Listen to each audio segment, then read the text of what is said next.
Good morning, कैसे हैं आप सब। आशा है आप सब ठीक होंगे और गर्मियों की छुट्टियों का एंजॉय कर रहे होंगे। ये तो चलिए हम स्टार्ट करते हैं इस अध्याय का, यानी अध्याय फर्स्ट है, कक्षा 10वीं की गणित का अध्याय फर्स्ट है। इसका नाम है वास्तविक संख्याएं। इस टाइप के हमने प्रश्नावली 1.3 में जो सवाल करना था, पहला सवाल था हमारा, सिद्ध कीजिए कि कर्णी 5 एक अपरिमेय संख्या है। तो ये हम उदाहरण कर रहे हैं बच्चों। ये जो सवाल था ये हम कर चुके हैं, तो आप इसको देख लेना, क्योंकि बार बार सिद्ध कीजिए कि कर्णी 2, कर्णी 3, कर्णी 5, इन तीन में से एक सवाल बिल्कुल वार्षिक परीक्षा में 100% आता है डियर स्टूडेंट। ठीक है, तो कर्णी 5 वाला हमने कर लिया है। अगर आपने नहीं देखा हो तो आप जाइए प्लेलिस्ट में एनसीईआरटी मैथ वाला चैनल पर, तो आपको वो वीडियो मिल जाएगा। आज हम करेंगे कर्णी 3 वाला और उससे रिलेटेड कुछ सवाल। तो आइए बच्चों स्टार्ट करते हैं वीडियो को। क्या कह रहा है, इसमें कहा गया है कि सिद्ध कीजिए कि कर्णी 3 एक अपरिमेय संख्या है। तो चलिए इसको हल करते हैं।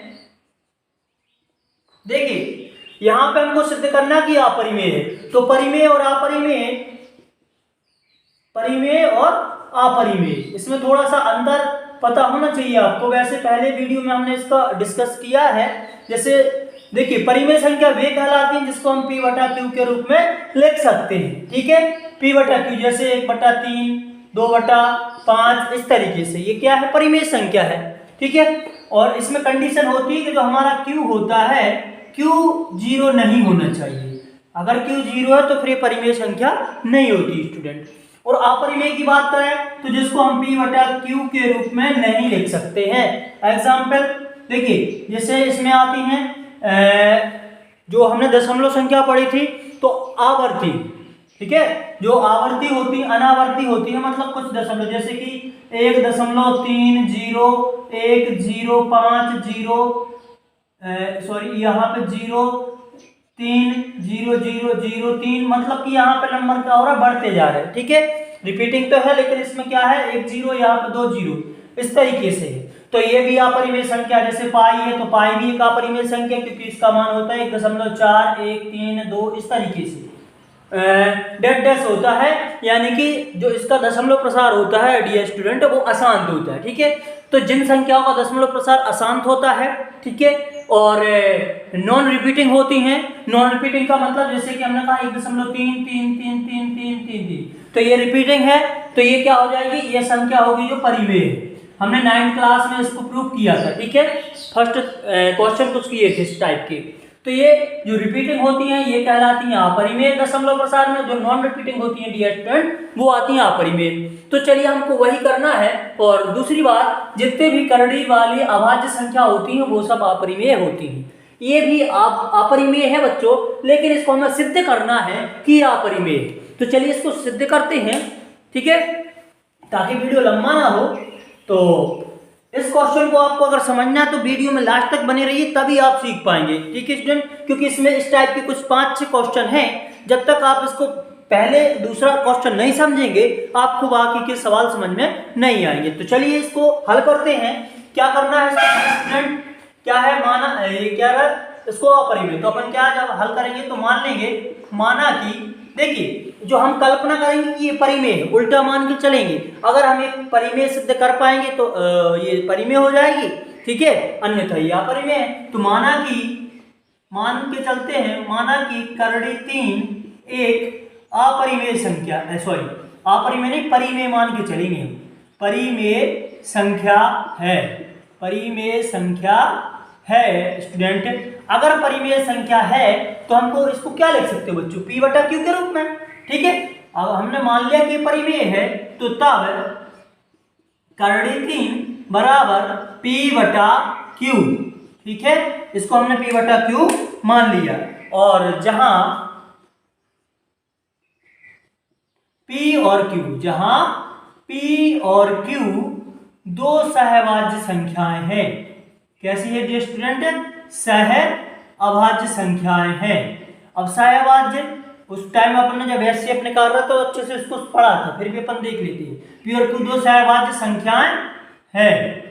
ठीक है बच्चों, ये दो सहअभाज्य संख्याएं हैं। सहअभाज्य का मतलब होता है जिनका HCF कितना आ जाए, 1।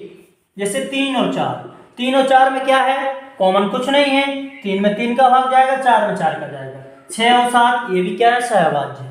ठीक है, संख्या है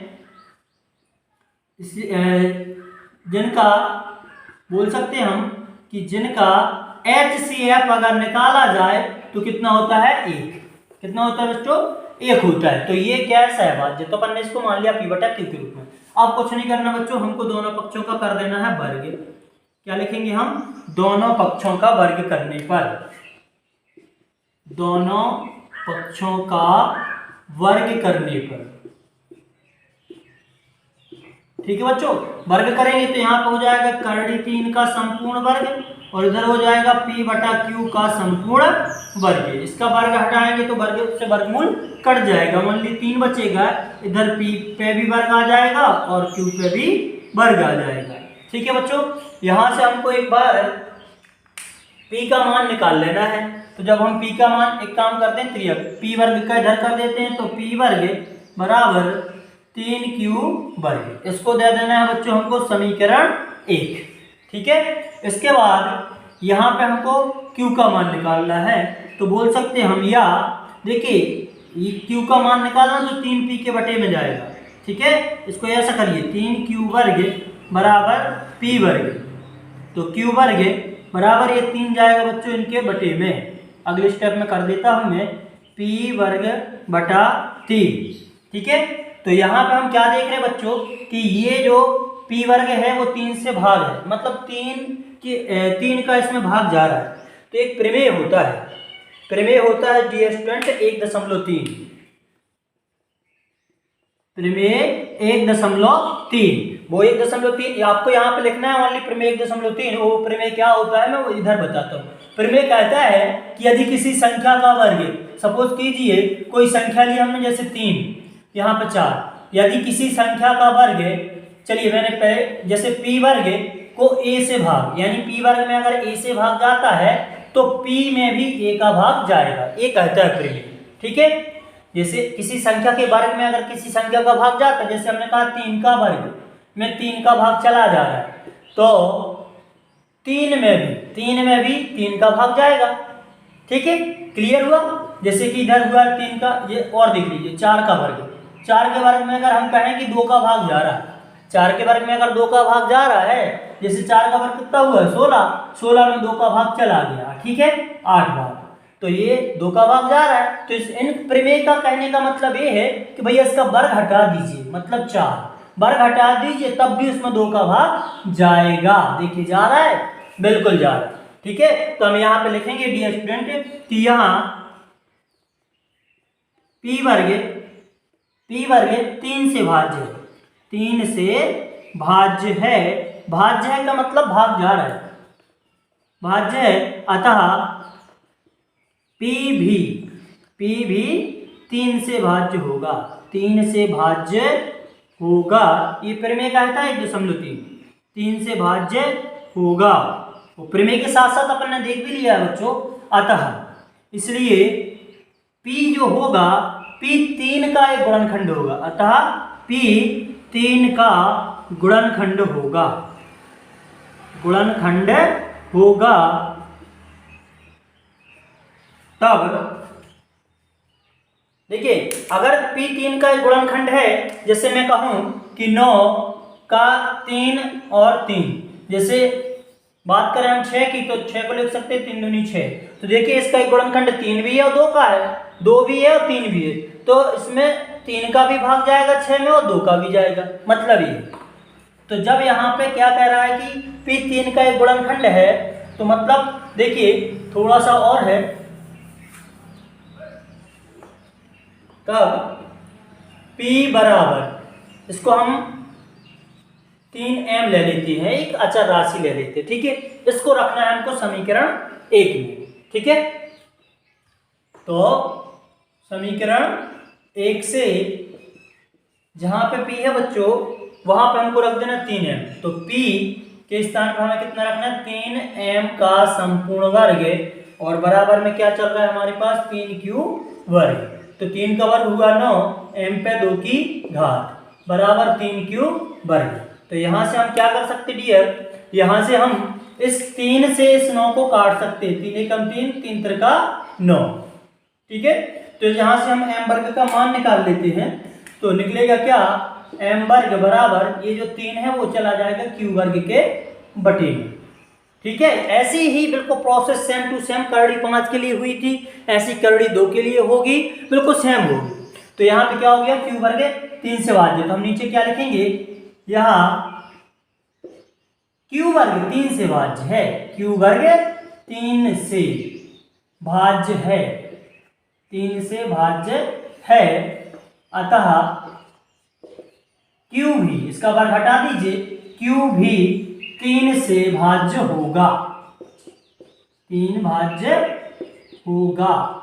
ठीक है डियर, अब देखिए यहाँ पे P में भी 3 का भाग जा रहा है, इधर Q में भी 3 का भाग जा रहा है, तो इसका मतलब क्या हुआ, P और Q का HCF कितना आ रहा है, अतः देखिए P में भी 3 का भाग जा रहा है, Q में भी 3 का भाग जा रहा है, अतः P और Q का HCF अगर निकाला जाए, HCF तो कितना हो रहा है, 3। कितना हो रहा है डियर, 3 हो रहा है, क्योंकि 3 का भाग P में भी जा रहा है, Q में भी जा रहा है, तो इनका HCF 3 हो रहा है। लेकिन हमको तो HCF कितना चाहिए था डियर, 1 चाहिए था। इसका मतलब ये है जो हम कल्पना करके चले थे कि इनका एक HCF आएगा, लेकिन वो नहीं आया। कितना आया, 3 आया बच्चों। तो जो हम कल्पना करके चले थे कि ये अपरिमेय है, तो हम लिख सकते हैं, यानी हमको क्या चाहिए था, हमको चाहिए था, देखिए अतः P और Q का HCF 3 है, जो कि हमको चाहिए था क्या, HCF चाहिए था HCF, यानी कि 1 चाहिए था, तो 1 नहीं है, क्योंकि HCF इनका 1 नहीं है। अतः बोल सकते हम कि जो हमारी करड़ी 3 है, करड़ी 3 एक अपरिमेय संख्या है, अपरिमेय संख्या, ऐसा बोले हम पहले कि जो विरोधाभास है, जो विरोध कर रहा है, जो हमारा क्या कर रहा है, विरोध, क्योंकि हमने माना था HCF 1 आना है, लेकिन इनका क्या आ रहा है, 3। तो जो कि क्या कर रहा है, जो विरोधाभास है, विरोधाभास है। ठीक है, अतः करड़ी 3 एक अपरिमेय संख्या है, अपरिमेय संख्या है डियर। ठीक है, हमने तो सोचा था भैया, हमने बहुत कोशिश करी कि ये परिमेय बन जाए, बट ऐसा नहीं हुआ। हमने सोचा कि इनका HCF 1 आ जाए, लेकिन इनका HCF कितना है बच्चों, 3 आया, इसलिए यह जो संख्या है करड़ी 3 वो अभाज्य संख्या होगी। ठीक है डियर, आशा है आपको ये सवाल समझ में आया होगा। इसी तरीके का सवाल करड़ी 5 है, करड़ी एक्सरसाइज में और भी है, तो जो पिछली बार आया था तो उसको हमको हल करना है। और एक बात और, हमने जो 2010 का 22-23 का MP बोर्ड का गणित का पेपर था डियर, उसका पार्ट फर्स्ट का सॉल्यूशन डाला है यूट्यूब पे, तो आप देख लीजिए, उससे आपको काफ़ी हेल्प मिलेगी, आपको एक अंदाज़ा लग जाएगा कि बोर्ड का पेपर कैसा आता है। इसके बाद पार्ट 2 आएगा, लेकिन वो तभी आएगा, मैंने उसका हल कर लिया है बट अपलोड नहीं किया है। मैं देखना चाहता हूँ कि आप लोग उसको जानने के लिए उत्सुक हैं कि नहीं। अगर उत्सुक हैं तो वीडियो के नीचे थोड़ा सा प्यारा सा कमेंट्स लिखिएगा कि सर इसका 2nd पार्ट भी डाल दीजिए। ठीक है, चलिए इसके बाद हम इस प्रश्नावली के दूसरे क्वेश्चन करते हैं। हाँ, और अगर वीडियो अच्छा लगा तो वीडियो को लाइक कर दीजिए, और अगर चैनल पर नए हो तो चैनल के लिए सब्सक्राइब कर लीजिए, ताकि समय पे नोटिफिकेशन मिलते रहे। चलिए मिलते हैं नेक्स्ट वीडियो में, बाय बाय, टेक केयर।